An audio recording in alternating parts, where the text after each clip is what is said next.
오늘 우리에게 주신 하나님의 말씀은 레위기 19장 32절 말씀입니다. 레위기 19장 32절 말씀 한 절인데요. 우리 같이 함께 한 목소리로 같이 읽도록 하겠습니다. 같이 한번 크게 읽습니다. 너는 센 머리 앞에서 일어서고 노인의 얼굴을 구경하며 내 하나님을 경외하라. 나는 여호와이니라. 아멘. 오늘은 어버이 주일입니다. 그래서 이 부모를 공경하라는 말씀, 그리고 더불어서 하나님을 경외하고 합당한 권위를 인정하는 것에 대해서 오늘 말씀을 나누려고 합니다. 요즘은 이 권위가 무너진 시대죠. 그래서 교사들의 권위가 무너지고, 또 교회에서는 목회자들의 권위가 무너지고, 또 우리 가정에서는 부모님의 권위가 무너지고, 또 나라에서는 이 위정자들의 권위가 무너진 그런 시대를 우리가 살아가고 있습니다. 이렇게 권위가 무너진 데에는 실제로 그 권위에 위치해 있는 사람들이 잘못하고 실수하는 여러 허물 때문에 그 권위가 무너지는 그런 측면이 많이 있습니다. 오늘날 한국 교회의 목회자들의 권위가 무너진 이유는 사실은 목회자들이 잘못하고 실수한 것들이 많기 때문이기도 하죠. 그런데 한편으로는 단순히 어떤 그런 개별적인 실수와 잘못 때문만이 아니라 오늘날 시대의 흐름과 풍조 자체가 권위를 인정하지 않고 이 권위를 낮추는 그런 시대가 되어버렸기 때문이기도 합니다. 요즘 사람들이 사실은 권위적인 걸 별로 좋아하지 않아요, 그죠? 누군가가 상사가 부하 직원한테 야 이렇게 해 저렇게 해 명령하고 지시하면 그 부하 직원이 좋아합니까, 좋아하지 않습니까? 명령하고 지시하는 거 좋아하지 않아요. 명령하고 지시하는 것보다는 어떻게? 설명하고 이해를 구하고 이렇게 해줘 부탁하는 걸 좋아하죠. 명령하고 지시하는 걸 싫어합니다. 심지어는 군대에서도 그렇고요. 군대에서 이 스님병이 밑에 부하 직원한테 야 이렇게 저렇게 이렇게 함부로 명령하는 것을 잘 싫어한대요.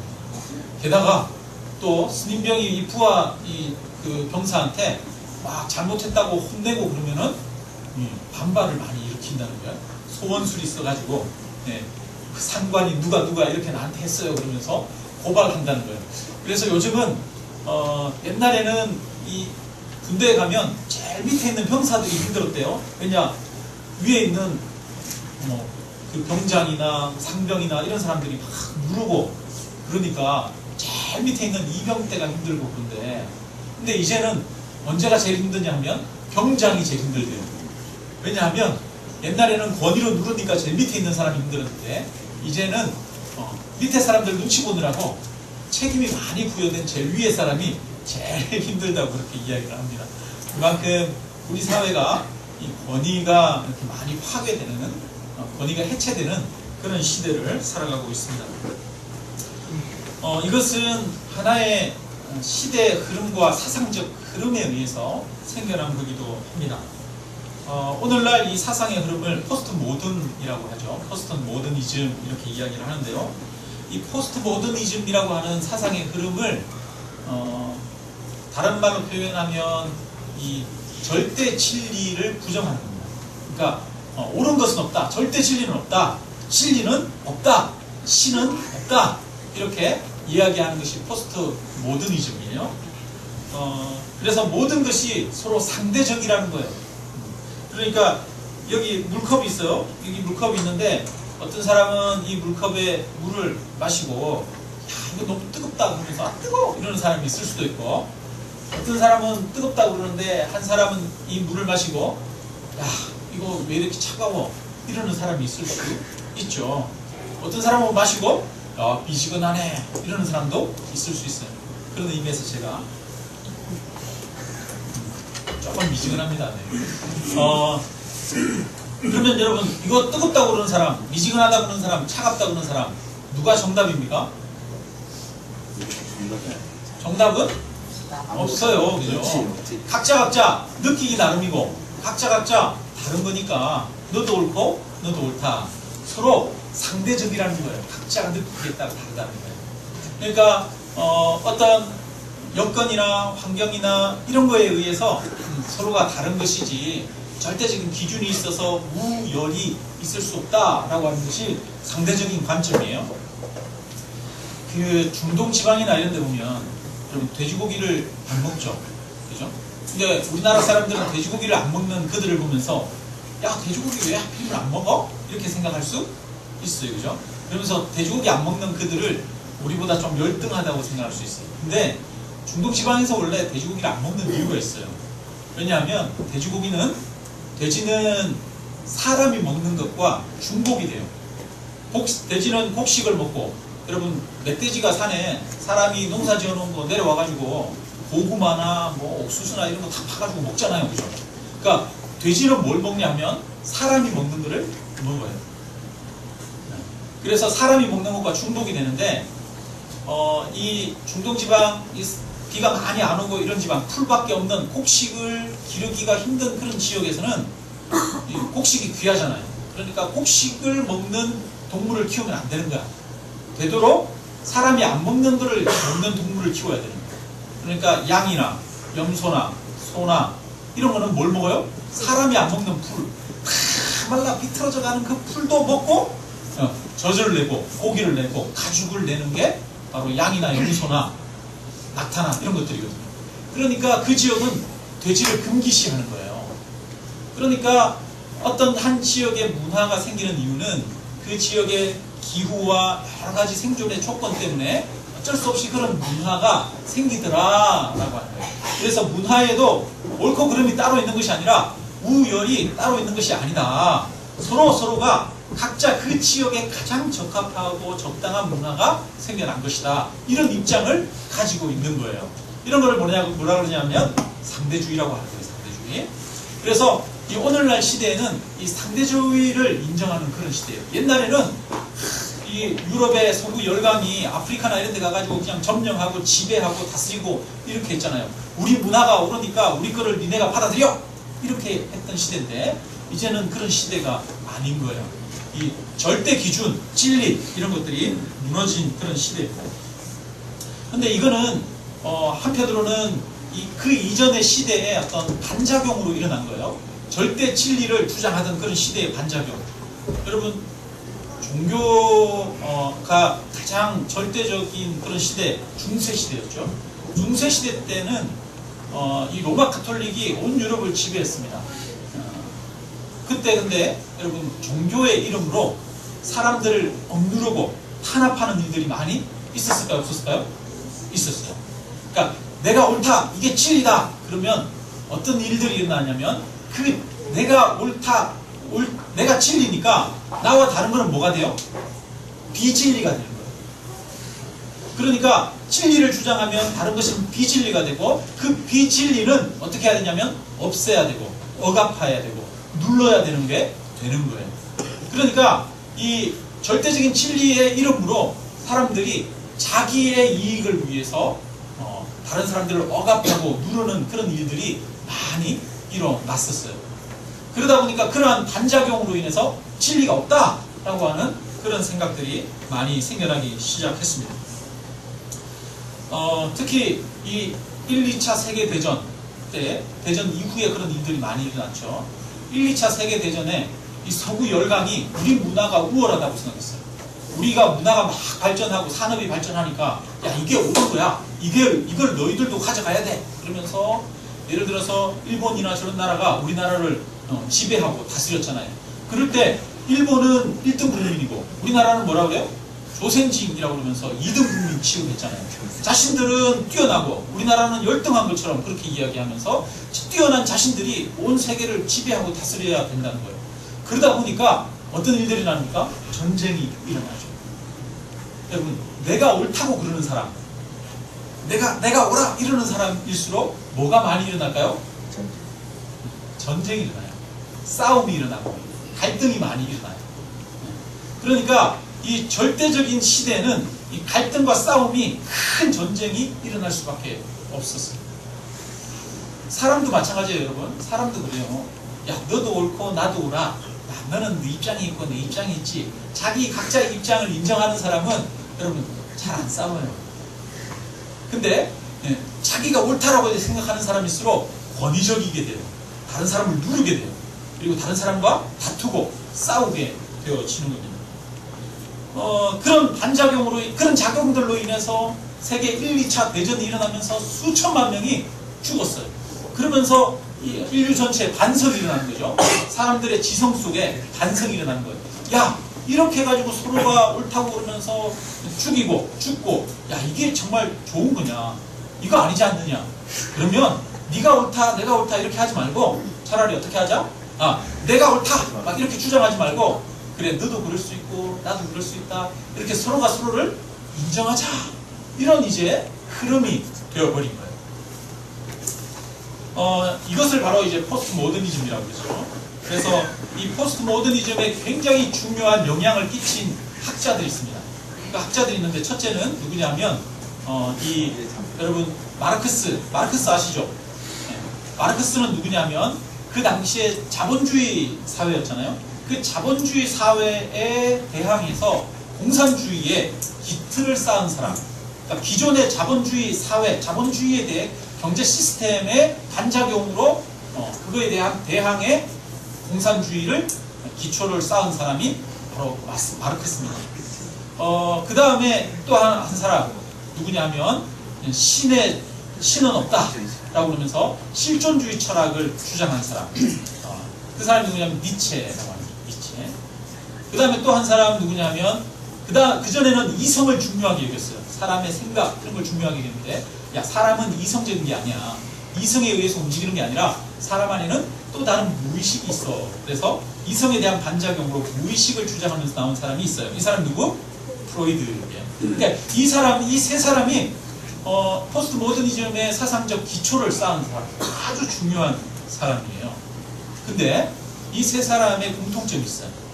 이 세 사람은 프로이드는 아버지가 어릴 때 4살 때인가 일찍 돌아가셨어요. 그래서 그 사상에 보면 오이디푸스 컴플렉스 이런 거를 얘기를 하면서 아버지의 부재와 관련된 여러 가지 그 사상이 그 안에 나옵니다. 그 다음에 마르크스와 니체는 그 아버지의 권위와 관련해서 좀 어려움이 있고 문제가 있었던 사람들이에요. 그래서 아버지가 친절하고 좋은 사람이 있는데 아버지가 너무 유약하거나 강단이 없거나 이렇게 해서 아버지에 대해서 신뢰를 하지 않거나, 이런 아버지에 대해서 좀 반항하는 이런 것들이 있습니다. 부모님과의 관계 속에서 갈등이 있고 부모님의 권위에 문제가 있던 사람이 누구냐면 이 세 사람이에요. 프로이드, 니체, 마르크스. 이 세 사람의 공통점이 그겁니다. 교육학자들이 이야기를 해요. 어릴 때 부모님이 그 마음의 신뢰관계를 형성시켜주지 못하면, 부모님에 대해서 반발하는 마음, 이런 마음들을 많이 품게 부모님이 비합리적으로 화를 내고 자기 마음대로 막 하고 이렇게 하면 아이들이 결국은 하나님에 대해서 부정하게 된다, 이런 결론들이 있습니다. 그러니까 부모의 양육의 자세와 권위가 하나님에 대한 권위에까지 자녀들에게 영향을 미치는 거예요. 근데 자, 이 포스트 모더니즘이라고 하는 것들을 사상의 흐름을 만드는 이 세 사람이 결국은 뭐에 문제가 있었냐면 권위에 대해서 문제가 있었어요. 그러니까 기존의 질서 이런 것들에 대해서 저항하고 항거하면서 이 사람들이 이제 이 사람들의 사상이 만들어졌는데, 그 사람들의 양육의 배경에도 보니까 권위와 또 부모님의 권위나 이런 것들에 많은 어려움이 있더라라고 하는 거예요. 저도 사실은 어릴 때 아버지가 이해 안 되는 측면이 많았어요. 아버지도 그렇고 어머님에 대해서 제가 논리적으로 자녀로서 저건 아니지 않느냐 이런 생각들을 많이 가지는 그런 행동을 하시는 부모님이셨어요. 아버지, 어머니셨어요. 그러다 보니까 제 마음에도 이 저항하고 반발하는 이런 마음들이 많이 있었을까요? 없었을까요? 많이 있었어요. 여러분, 저를 잘 아시는 성도님들은 제가 이렇게 얼굴 넓적하고 좀 순하게 생긴 것 같지만 사실은 제가 그렇게 순하지만은 않다, 고집이 있고 저항정신이 강하다, 이런 거 여러분 아시죠? 네라고 하는 대답이 나오네요. 네, 아시는 분은 아셔요. 네, 저를 오랫동안 아시는 분들은 저 안에 그런 뼛속 깊이 이 반골 기질이 있구나 이런 거를 좀 아실 거예요. 제가 26살에 교육전도사로 이렇게 처음 갔는데 그 교회 목사님이 저를 보고 이야기를 하시더라고요. 강전도사는 야생마야 그러더라고요. 길들여지지 않은 말이래요. 저보고. 그러니까 제가 예전에 그랬어요. 정말. 제 안에 권위를 인정하기 싫어하고 그 다음에 권위를 인정하기 싫어하는 마음 가운데는 뭐가 있냐면 자기가 옳다라고 생각하는 그런 자기 기준이 있는 거예요. 하여튼 네, 이 부모님과의 관계가 그래서 굉장히 중요하다는 거예요. 부모님과의 신뢰 관계가. 자, 그런데 이 세상에는 항상 이 장점이 있고 그 다음에 단점이 있어요. 모든 게 빛이 있으면 그 그림자가 있죠. 이 포스트 모더니즘도 장점이 있고 단점이 있어요. 포스트 모더니즘이 되면서 개성과 다양성을 인정하기 시작했어요. 그러면서 서로가 서로의 차이를 용납하고 허용하기 시작한 거예요. 그러니까 피부 색깔이 달라도 괜찮다. 옛날에는 백인과 흑인이 결혼했어요? 안 했어요? 안 했잖아요. 근데 요즘은 백인이랑 흑인이랑 결혼하는 경우도 많잖아요. 그죠? 인종의 차별이 없어져요. 그 다음에 국적의 차별, 성별의 차별. 요즘은 국제결혼 엄청 많이 하잖아요. 그죠? 게다가 또 장애인에 대한 차별. 이런 차별들이 사라지기 시작합니다. 모든 사람은 사람으로서의 권리, 인권을 가진다는 것을 인정하게 되었습니다. 인권, 굉장히 중요하죠. 필요한 것이죠. 그래서 이런 것들은 이 다양성을 인정하는 포스트 모더니즘의 사상적 흐름에 의해서 주어진 장점이에요. 그런데 여러분, 단점이 또 있어요. 포스트 모더니즘이 절대를 부정하는 거예요. 그 다음에 기준을 부정하는 거예요. 그러니까 세상을 지으신 하나님을 기본적으로 인정하는 사상일까요? 부정하는 사상일까요? 부정하는 사상이에요. 하나님에 대해서 오늘날 사상적 흐름이 하나님에 대해서 기준은 없다, 절대자는 없다 라는 거니까 하나님에 대해서 부정하는 거예요. 그러다 보니까 세상에는 뭐가 없어요? 원칙이 없는 거예요. 옳고 그름을 구분하는 기준이 없어진 거예요. 그러면서 윤리와 도덕이 무너지게 되어지는 거예요. 이런 시대는 뭐가 기준이 되냐면 자기가 하고 싶은 게 기준이 되는 거예요. 야, 네가 하고 싶은 대로 살면 돼. 네가 원하는 대로 살면 돼. 네가 중요하지. 이게 오늘날 흐름이에요. 옛날에는 여러분 네가 중요한 게 아니야. 누가 중요해? 가정이 중요해. 네가 중요한 게 아니라 뭐가 중요해? 국가가 중요해. 네가 중요한 게 아니라 뭐가 중요해? 민족이 중요해. 이런 시대였거든요. 절대 기준을 이야기하던 시대는 한 개인이 중요한 게 아니라 나라와 민족과 아니면 뭐 하나님과 이런 것들이 중요하다고 말하던 그런 시대였는데 그런 시대가 바뀌어서 이제는 누가 중요하다? 개인이 중요하다. 네가 기준이야. 네 마음대로 하면 돼. 여러분 요즘 우리도 그런 말 흔히 많이 씁니까? 안 씁니까? 요즘 우리들도 흔하게 그런 말 쓰잖아요. 그래, 야 네가 좋아하는 게 야 정답이야. 그렇게 하면 돼. 이야기 하잖아요. 근데 그게 뭐 완전히 잘못된 말은 아니에요 또. 필요한 말이기도 하죠. 그러나 그게 너무 극단적일 때는 문제를 일으킨다는 거예요. 기준이 없어진다는 거예요. 여러분 목회자가 기준이 딱 안 서 있고 권위가 딱 안 서 있으면 그 회가 어떻게 될까요? 싸움 많아져요. 집에서도 그래요. 아버지가 권위가 안 세워지면 누가 많이 싸워요? 자녀들 간에 막 싸움이 많아져요. 아버지가 권위가 딱 세워지면 자녀들 간에 싸움이 높고 권위자와 이 자녀들과의 갈등 관계가 생겨요. 교회도 그런 거예요. 교회 목사가 막 이렇게 권위로 누르고 그러면 여러분 목사님과 성도님과의 사이에 갈등이 많이 생기는데 대신에 뭐는 많이 없어지냐? 성도님들 사이의 갈등은 없어져요. 여러분 어떤 게 좋아요? 조화로운 게 좋죠. 자, 여러분 진리가 없다 보니까 더 중요한 게 뭐가 되냐면 이제 진리가 없어요. 기준이 없어요. 그러다 보니까 이제는 얼마나 많은 사람들이 원하느냐, 얼마나 많은 사람들이 요구하느냐, 그게 중요해져요. 힘과 세력이 중요해져요. 힘과 세력이. 그래서 많은 사람들이 요구하고 그러면 기준이 바뀌어요. 절대적인 기준이 없어요. 야, 그건 안 돼! 하나님이 안 되는 거야! 하나님의 명령이야! 말씀이야! 이런 게 없어진 거예요. 그래서 우리나라에 어떤 점점 더 변화가 일어나느냐 하면 몇 년 전에 여러분 간통죄가 폐지됐어요. 그렇잖아요, 그죠? 간통죄가 폐지됐어요. 몇 달 전에 또 하나의 법률이 통과됐는데 헌법재판소에서 낙태죄, 그동안에는 낙태는 죄다 이렇게 했잖아요.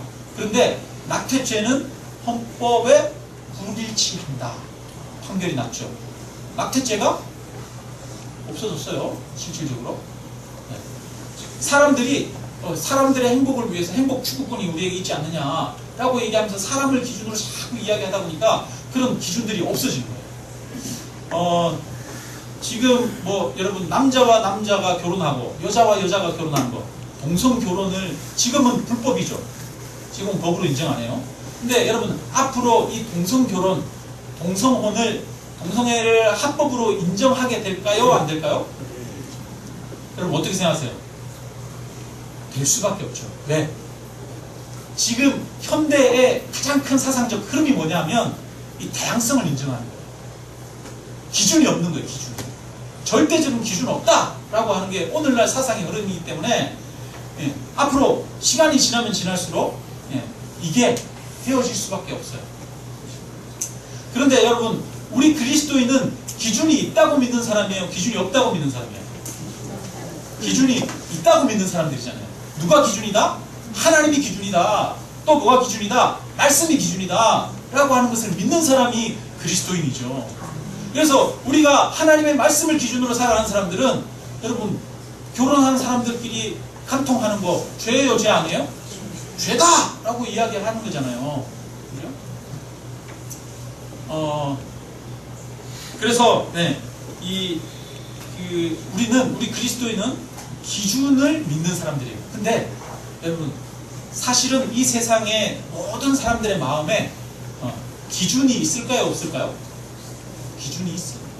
사람들이 말로는 야 각자 다양한 거지, 각자 원하는 거 하면 돼 이렇게 생각하지만 또 한편으로는 사람들 마음에 모든 사람들에게 보편적으로 적용되어야 되는 기준이 있다라고 하는 그런 마음 깊은 곳에는 사실은 숨어 있어요.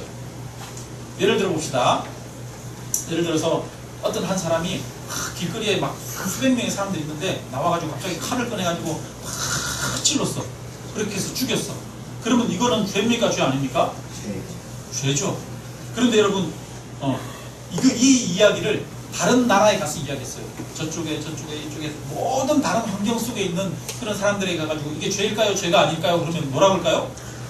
모든 사람들이 다 그거는 죄예요. 그건 나쁜 짓이에요. 이렇게 이야기를 한다는 거예요. 그 말은 무슨 말이에요? 사람들 마음에 이건 죄다, 이건 죄가 아니다 라고 하는 공통적이고 보편적인 기준이 있다는 거예요. 그러니까 그럼에도 불구하고 사람들은 그 기준을 인정 안 하려고 하는, 자기를 기준으로 삼으려고 하고 그걸 공공연하게 이제 정당화하는 그런 시대가 되어져 가고 있습니다. 근데 이 문제가 오늘날 들어서 갑자기 생긴 것인가? 아니라는 거예요. 오늘날 갑자기 생긴 게 아니라 언제부터 생겼느냐? 처음부터. 어디서부터? 에덴 동산에서부터. 에덴 동산에 하나님이 에덴 동산을 만드시고 거기에 아담과 하와를 두시고 동산 중앙에 선악과를 만드셨어요. 그리고 이 선악과는 네가 먹지 마! 먹으면 안 돼! 라고 말씀하셨어요. 근데 이 말은 무슨 말이냐면 야 내가 명령하는 거니까 안 돼. 내 명령을 지켜야 돼. 내가 기준이야! 라고 이야기하는 거예요.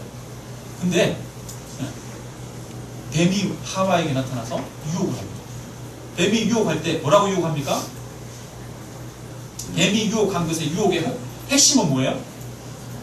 야 그거 따먹어. 따먹으면 뭐가 돼? 네 눈이 밝아져가지고 하나님 같이 될 거야. 하나님처럼 될 거야. 야 하나님 먹지 말라고 그랬다고? 야 네가 하나님이 되면 되지. 네 마음대로 하면 돼. 하나님이 기준이 아니라 누가 기준이야? 야 네가 기준이야. 네가 하나님의 자리에 앉으면 돼. 이게 사단의 유혹이었어요. 그러니까 태초부터 인간은 하나님을 기준으로 하는 것보다 뭐를 기준으로 하고 싶었어요? 자기 자신을 기준으로 하고 싶은 것이 인간의 근원적인 죄악이라는 거예요. 인간의 마음엔 근원적으로 이게 있었어요. 근데 이거를 변질시킵니다. 어떻게 변질시키냐면 그 다음에 가인과 아벨의 이야기가 나와요. 가인과 아벨이 이 아담의 아들이잖아요. 아담의 두 아들이 하나님 앞에 같이 제사를 지냅니다. 같이 제사를 지냈는데 하나님이 어떤 제사는 받으셔요?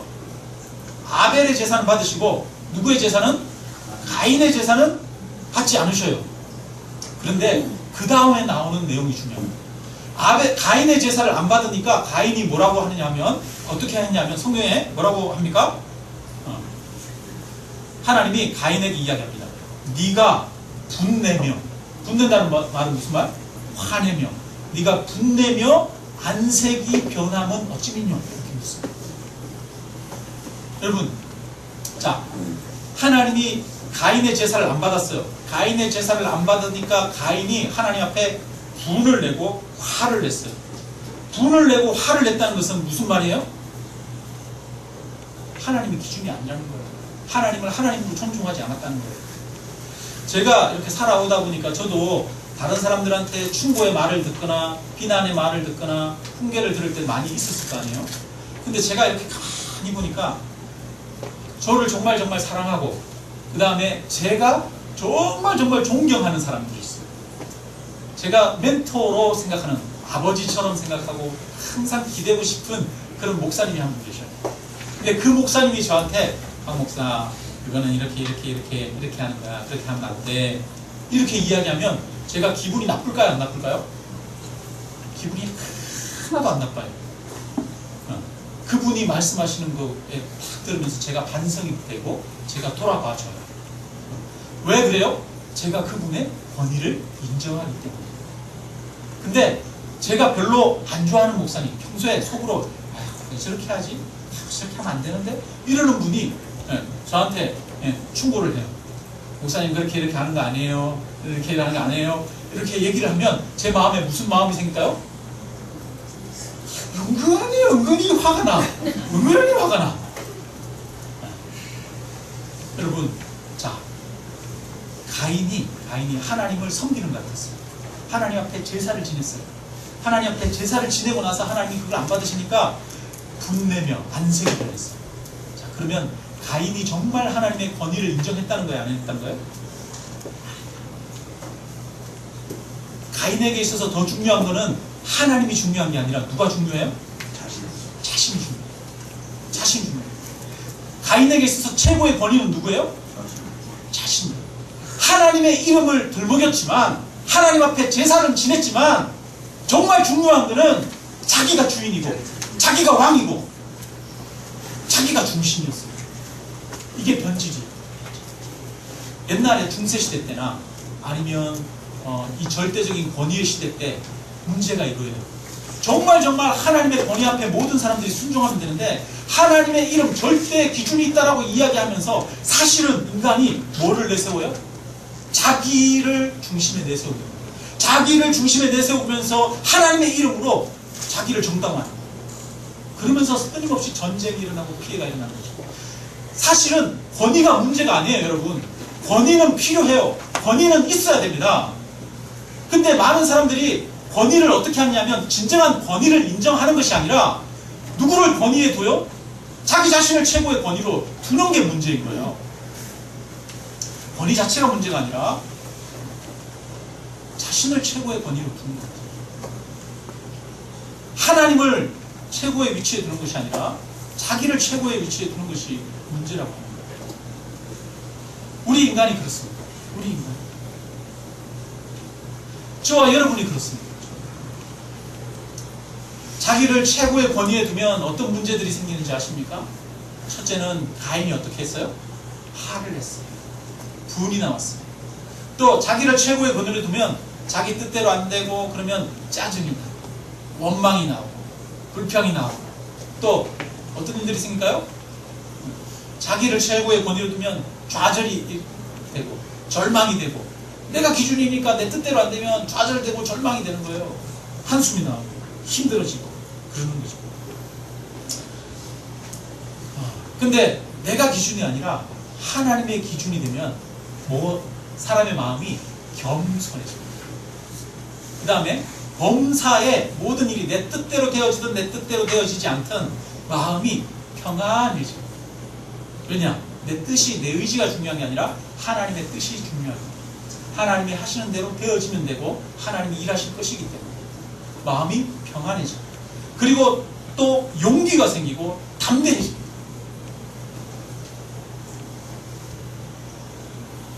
여러분, 이 세상을 살아가는 방식은 두 가지 방식이 있어요. 크게 두 가지 방식. 하나는 가인의 방식, 하나는 아벨의 방식이에요. 가인의 방식은 뭐냐면 자기 중심입니다. 그 다음에 아벨의 방식은 뭐냐면 하나님 중심입니다. 믿음의 조상인 사람 누구예요? 아브라함이죠. 아브라함이 믿음의 조상인데 하나님께서 아브라함에게 75세에 딱 오셔가지고 하나님이 이야기하십니다. 아브라함아, 너는 본토 친척 아비 집을 떠나 내가 너에게 지시할 땅으로 가라! 이렇게 말씀하셔요. 내가 너와 함께하고 너로 큰 민족을 이루고 하고 내가 너에게 복을 주겠다. 이렇게 말씀하셨어요. 근데 여러분 그 당시에 그 부족 사회거든요. 그 다음에 가족 중심의 사회예요. 그 사회에서 본토 친척 아비 집을 떠나서 수천 킬로 떨어진 다른 지역에 간다는 것은 이거는 죽음과 같은 거예요. 생명을 내놓은 것과 같은 거예요. 근데 하나님이 뜬금없이 나타나셔가지고 아브라함아, 내가 내게 지시하는 땅으로 가라! 이렇게 말합니다. 사람은 여러분 논리적으로 이해가 잘 되어져야 수용하고 받아들이죠. 자기가 이해가 안 되면 여러분 잘 그거를 받아들입니까? 안 받아들입니까? 안 받아들여요. 사람은 자기 생각이 이해가 돼야 돼요. 그리고 또 하나는 아무리 이해가 되더라도 내 감정이 그게 좋아야 돼요. 내가 하고 싶어야 돼요. 아무리 이해가 되지만 하기 싫은 게 있어요, 없어요? 있어요. 그러면 사람은 잘 안 해요. 근데 하나님은 이 아브라함에게 나타나셔서 아브라함, 야, 너 감정이 어떠냐? 야, 너는 어떻게 생각하냐? 이렇게 묻지 않아요. 하나님은 그냥 다짜고짜 내가 너에게 지시하는 땅으로 가라. 이렇게 말씀하십니다. 하나님의 명령에 순종할 것을 요구하십니다. 아브라함의 생각을 내려놓을 것을 요구하십니다. 아브라함의 감정을 내려놓을 것을 요구하십니다. 아브라함에게 하나님의 명령 앞에 순종할 것을 요구하십니다. 하나님을 최고의 권위자로, 최고의 근거로, 자신의 삶의 주인으로, 근거로 인정하고 모시기를 원하는 거예요. 그래서 본토 친척 아비 집을 떠나 내가 내게 지시할 땅으로 가라! 이렇게 말씀하셨어요. 그래서 아브라함이 모든 것을 내려놓고 하나님의 명령에 따랐죠. 근데 그 결과 하나님께서 아브라함을 축복하신 줄로 믿습니다. 아브라함을 믿음의 조상이라고 하시고 아브라함을 통해서 이 온 세상을 구원할 구주이신 예수 그리스도가 오게 하셨습니다. 예수 그리스도도 이 땅에 오셔서 여러분 살아가신 게 하나님을 최고의 권위로 모시고 하나님 앞에 순종하면서 믿음으로 살아가신 분 아닙니까? 여러분 아브라함이 하나님의 명령에 순종할 수 있었던 이유는 하나님을 전적으로 신뢰했기 때문이에요. 하나님을 신뢰하지 않으면 순종할 수가 없는 거죠. 그래서 여러분 우리의 구원은 뭘로 이루어지느냐? 우리의 행위로 이루어지는 것이 아니라 믿음으로 이루어진다고 하는 거예요. 믿음은 하나님을 최고의 권위자로 인정할 때 가능한 거예요. 하나님을 최고로 신뢰할 때 가능한 거예요.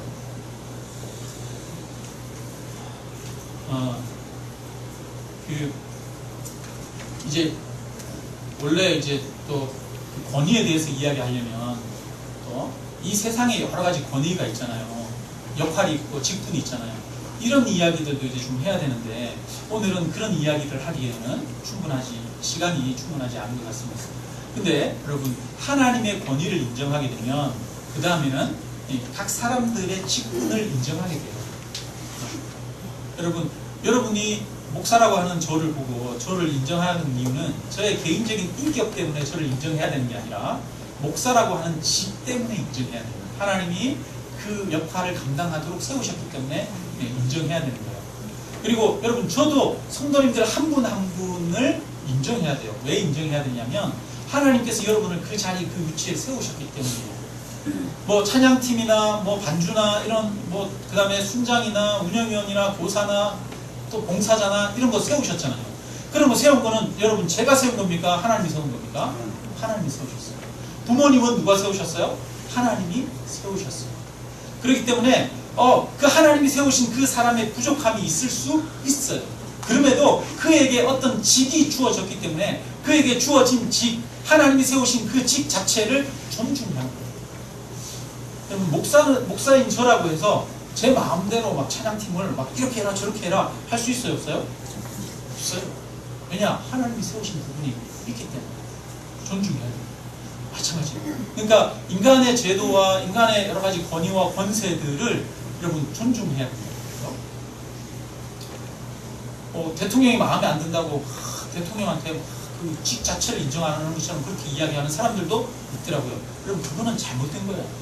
그 직에 대해서는 인정해야 돼요. 그 직의 권위를 하나님이 세우셨습니다. 자, 그러면 여러분 권위는 어디에서 나오냐? 최고의 권위는 하나님이 세우셨기 때문에 그 권위가 나온다는 거예요. 그리고 하나님의 권위를 정말 인정하는 사람, 그 사람은 모두 인정하느냐 하면 사람의 직분과 권위들도 인정하게 되어지는 거예요. 그래서 성경에 보면, 성경에서 신약 성경에 보면 그러죠. 종들아 너희 상전들에게 순종하라. 누구에게 하듯 그리스도에게 하듯 하라. 이렇게 이야기하죠. 네, 시간이 많이 지나서 말씀을 마치겠습니다. 여러분, 그리스도인이 매 순간 싸워야 하는 싸움은 하나님의 권위를 인정하고 하나님을 기준으로 살아가느냐 아니면 나를 기준으로 살아가느냐의 문제입니다. 여러분, 제가 싸워야 하는 싸움, 목회자로서 싸워야 하는 싸움은 하나님만을 주인으로 모시면서 목회를 할 것인가 아니면 나를 기준으로 목회를 할 것인가. 이게 매일 갈등이 되고 매일 싸우는 거예요. 매일 싸우는 이 싸움이 저 안에도 있습니다.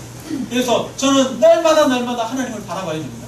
날마다 하나님을 바라보지 않으면 오늘 성도님이 많이 왔네, 적게 왔네, 성도님이 이런 불평하네, 저런 불평하네, 이런 것들 때문에 제 마음이 편할 수가 없어요. 요동을 쳐요. 근데 하나님의 권위를 인정하고 하나님만을 순종하기로 하고 절대적으로 복종하기로 다짐하면 그런 마음의 요동들이 사라지고 기준이 생기고 담대함이 생깁니다. 여러분, 우리의 싸움은 이 싸움이라는 거예요. 내가 기준이 아닌 하나님이 기준이 되는 싸움, 하나님을 높이는 싸움, 하나님을 경배하는 싸움. 여러분, 예배의 자리에 왔지만 여전히 예배의 자리에서 하나님이 기준이 아니라 내가 기준이 될 수가 있어요, 없어요? 있다는 거예요. 가인을 보면 그렇잖아요. 가인을 보면 하나님 앞에 제사 지냈지만 여전히 자기가 기준이었어요. 우리가 그럴 때가 너무나 많죠.